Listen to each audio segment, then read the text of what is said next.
et bienvenue dans cette nouvelle vidéo. Je suis contente de vous retrouver pour une petite vidéo blabla aujourd'hui. C'est un thème que je voulais aborder avec vous. Je pense que c'est cool de partager aussi mes réflexions et un peu ma façon de voir les choses concernant les plantes de la maison. Cette vidéo, je l'ai intitulée Est-ce que mes plantes vivent chez moi ou est-ce que je vis chez mes plantes? Parce que tout simplement, j'ai beaucoup de plantes en quantité et que beaucoup de personnes encore me demandent si c'est pas trop, s'il n'y a pas un problème d'addiction derrière tout ça. Et j'avais envie de faire un petit disclaimer avec cette vidéo pour vous expliquer pourquoi j'ai autant de plantes chez moi et pourquoi je les aime autant. Ce que je me suis amusée à faire en préparant cette vidéo, c'est que j'ai fait un peu l'avocat du diable, c'est-à-dire que j'ai envie de vous parler des avantages et surtout des inconvénients d'avoir des plantes à la maison. Comme ça, on peut aussi voir qu'il y a plein de côtés positifs, mais il y a aussi un côté un peu négatif qui fait que cette activité ou cette passion est parfois un peu trop débordante. On va commencer par les avantages. Le plus grand avantage que je vois à avoir des plantes à la maison, c'est que clairement ça me procure un bonheur de ouf.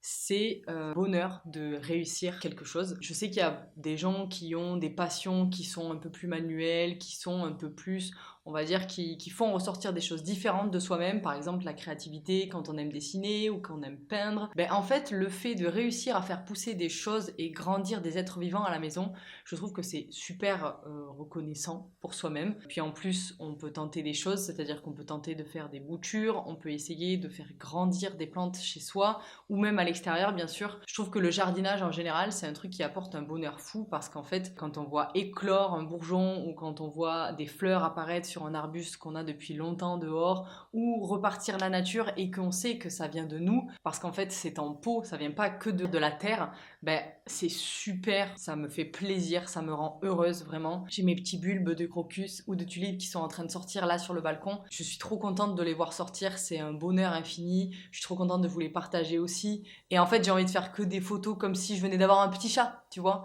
Donc c'est vraiment une fierté aussi de réussir à faire ça. Et c'est le top 1 des avantages que d'avoir des plantes à la maison, c'est de voir sortir de nouvelles feuilles, de voir sortir de nouvelles fleurs, et puis de les voir grandir et continuer d'évoluer chez soi parce que c'est moi qui m'en occupe. Voilà.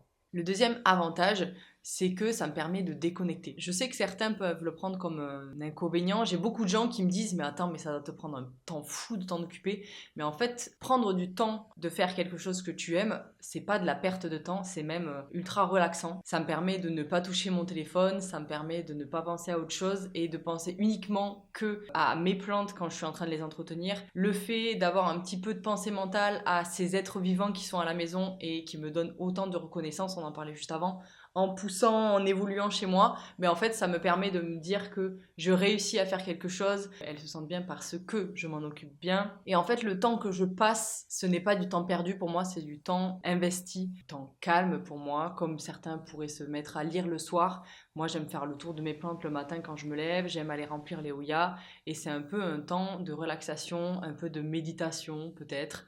Je sais pas si on peut vraiment l'illustrer comme ça, mais pour moi c'est un temps qui n'est que bénéfique et qui ne m'apporte que du positif. Clairement, en troisième avantage, c'est le care dans toute sa splendeur, c'est-à-dire que c'est le prendre soin de quelque chose. Alors c'est quelque chose qui peut être vachement ramené à la féminité. Je sais que dans l'évolution de la société aujourd'hui, on dit souvent que ce sont les femmes qui ont tendance à prendre soin d'eux. J'ai des copains qui aiment bien faire ça aussi, des copains mecs. Ça reflète effectivement toute l'expression de prendre soin d'eux dans sa grande globalité parce que ce n'est plus de toi qu'il est question, c'est de quelque chose d'autre. Et le fait que ce soit des êtres vivants qui peuvent aussi être indépendants, hein, bien sûr, qui peuvent vivre sans toi à des moments, le fait de prendre soin de quelque chose d'autre, ça permet de prendre soin de soi. C'est ça que je voulais dire. T'as les avantages, le sentiment d'accomplissement et de leçon, parce que j'apprends tous les jours. Il n'y a pas un moment dans cette passion où je me suis dit, c'est bon, tout est acquis pour moi, je sais tout faire, je peux tout réussir. C'est pas vrai. Il y a plein de plantes que je ne connais pas, il y a plein de choses que je vais découvrir encore et toujours, il y a plein de nouveautés, il y a plein de nouveaux livres que je vais lire et où je vais apprendre encore de nouvelles choses. C'est une passion qui est un peu sans fin, c'est très très vaste et il y a toujours des choses à découvrir. Donc en fait, c'est une passion qui me permet d'apprendre en permanence, de m'enrichir, de toujours avoir la possibilité d'être curieuse et d'attiser ma curiosité aussi. Donc c'est vraiment un plus de ouf. Voilà, il n'y a jamais, il n'y a pas de limite à cette passion, il n'y a pas de limite à mon savoir et à mon apprentissage sur ce sujet. Et pour ça, je trouve que c'est trop bien. Et pour terminer, bien sûr, un avantage qui est particulier et qui n'est peut-être pas le cas pour tout le monde, mais moi je sais que je peux avoir un attachement particulier à une plante, à une variété, que ça peut être relié à des souvenirs, à une évolution dans ma vie. Parce que par exemple, mon Dieffenbachia que j'ai dans ma chambre, que je vais vous montrer là, c'est une plante que j'ai achetée à Montpellier il y a peut-être 6 ans maintenant. Et c'est une plante qui a vécu dans tous mes moments de vie les plus importants, on va dire. J'ai quitté Montpellier, il était là. Je me suis installée dans un Airbnb pour chercher un appartement à Lyon, il était là aussi.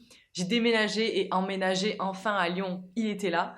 Et au moment où je suis redescendue dans le sud, il est toujours là et il continue de pousser et de m'accompagner dans ces moments-là. Donc c'est un attachement particulier parce qu'il y a des plantes comme ça qui te suivent dans tout un cheminement de ta vie, de tes pensées, de ton évolution personnelle. Et les plantes, elles sont là pour te rappeler que elles aussi, elles grandissent et qu'elles sont toujours là pour vivre ces choses-là avec toi. Alors c'est sûr que ça pourrait être totalement lié à autre chose. Par exemple, on peut relier ce genre de sentiment à des êtres humains. Et bien moi, je le fais avec les êtres vivants comme les plantes parce que clairement, il y a des plantes qui s'accommodent de tous les intérieurs et qui te suivent au fur et à mesure et qui sont toujours présentes et qui grandissent toujours. Et c'est un peu comme si, en fait, c'était le reflet de ma propre vie. Et ça, je sais que c'est très théorique, très mentalisé comme vision, mais je trouve que c'est cool aussi d'en avoir conscience parce qu'en fait, des fois, il y a des choses qui nous dépassent et peut-être que notre environnement nous le reflète encore tous les jours, qu'il y a des plantes comme ça qui vont continuer de grandir avec toi et qui vont te suivre tout au long de ta vie parce que je pense qu'elles me le rendent beaucoup en poussant et en continuant d'évoluer avec moi. Voilà pour les avantages. Et bien sûr, c'est cool de voir les avantages, mais c'est aussi important de connaître les inconvénients. Alors, je pense pas que ce soit quelque chose qui soit rédhibitoire. Voilà, avoir des plantes, c'est aussi des contraintes, ça c'est sûr, parce que ce sont des êtres vivants, comme je le dis depuis le début de cette vidéo, c'est des choses qui vivent et qui ont potentiellement besoin de toi parce que oui, des plantes en pot, c'est des plantes qui vivent aux dépens de toi. Elles n'ont pas à disposition les nutriments, de l'eau pour pouvoir survivre.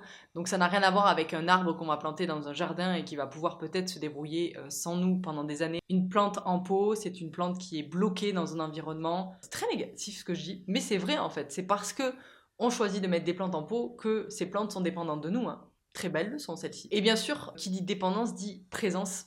Parce que c'est pas parce qu'un pot est là tout seul que en fait il va pouvoir se débrouiller en permanence sans ta présence à toi. Le fait que certaines plantes puissent tenir plus longtemps sans un arrosage par exemple, en fait au contraire il y en a qui ne peuvent pas vivre sans un arrosage régulier. Donc même si tu y apportes des petites astuces comme des Oya ou du goutte à goutte, il y aura toujours besoin d'un humain pour pouvoir intervenir à un moment. Donc forcément il faut que tu sois plus présent chez toi, c'est-à-dire que tu ne peux pas partir en vacances aussi facilement qu'avant. De toute façon, quand par exemple on a un animal comme moi, ce n'est pas possible de base. À partir du moment où quelque chose d'autre est dépendant de toi, tu es obligé d'être présent pour pouvoir en prendre soin. Troisième inconvénient, bien sûr, si tu as des plantes, tu as besoin d'un budget plante. J'entends par là pas forcément le budget d'achat, mais j'entends le budget d'entretien. C'est-à-dire que il va falloir que tu achètes des terreaux, il va falloir que tu rempotes tes plantes, donc que tu achètes de nouveaux pots. Effectivement, l'évolution de tes plantes induit un budget d'entretien parce que peut-être à un moment, tu vas avoir envie, besoin d'un outil que tu n'avais pas, peut-être une petite pelle, peut-être un petit pchit, un arrosoir.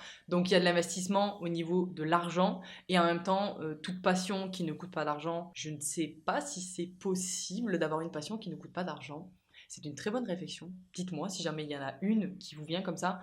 Là de suite, moi j'en vois pas parce que je vois beaucoup les passions qui sont autour de la créativité et forcément tu as besoin de matériel quand tu veux dessiner, quand tu veux peindre, tu as besoin de support pour dessiner et autres. Donc en fait, je ne vois pas trop de passion qui ne peut pas coûter d'argent et en même temps quand tu kiffes quelque chose, tu investis dedans pour pouvoir t'épanouir. Donc ça induit forcément de l'investissement budgétaire. Voilà. Et pour terminer, bien sûr, on le voit ici, qui dit passion dit de l'espace pour cette passion. Clairement, ça veut dire que tu dois penser à avoir une place pour ta passion, parfois débordante. En l'occurrence, ici, on est dans un appartement de 50 mètres carrés, je crois. Et j'ai réussi à agencer mon espace pour que toutes mes plantes rentre à l'intérieur. Je sais qu'il y a des gens qui galèrent avec ça et qui du coup réduisent le nombre de plantes, c'est très bien. Moi ce que je fais c'est que j'augmente le nombre d'étagères pour pouvoir contenir ma passion débordante. Et bien sûr, ça m'est déjà arrivé de me dire dans ma vie que un jour j'aurai une maison et qu'il y aura une pièce spéciale pour mes plantes. Et encore, comme j'aime beaucoup décorer avec les plantes, ce sera pas forcément dédié à cette passion-là parce qu'en fait ce que j'aime moi aussi beaucoup, mon agencement de déco en fonction des plantes. Et quand on en a beaucoup, bah en fait c'est plus de la décoration, c'est juste les poser pour leur trouver un espace. Ça aussi ça arrive. Mais je trouve que dans cet appartement je m'en suis bien sortie. J'ai réussi à faire un petit peu des espaces pour chacun. Bon certes j'ai créé des étagères murales exprès pour elles. C'est-à-dire qu'il n'y a rien dessus à part deux petites illustrations, mais ça va avec je trouve. Et bien sûr si je peux conclure ce dernier inconvénient, c'est que bah, quand on aime on ne compte pas. Donc effectivement quand on aime beaucoup, on en a beaucoup.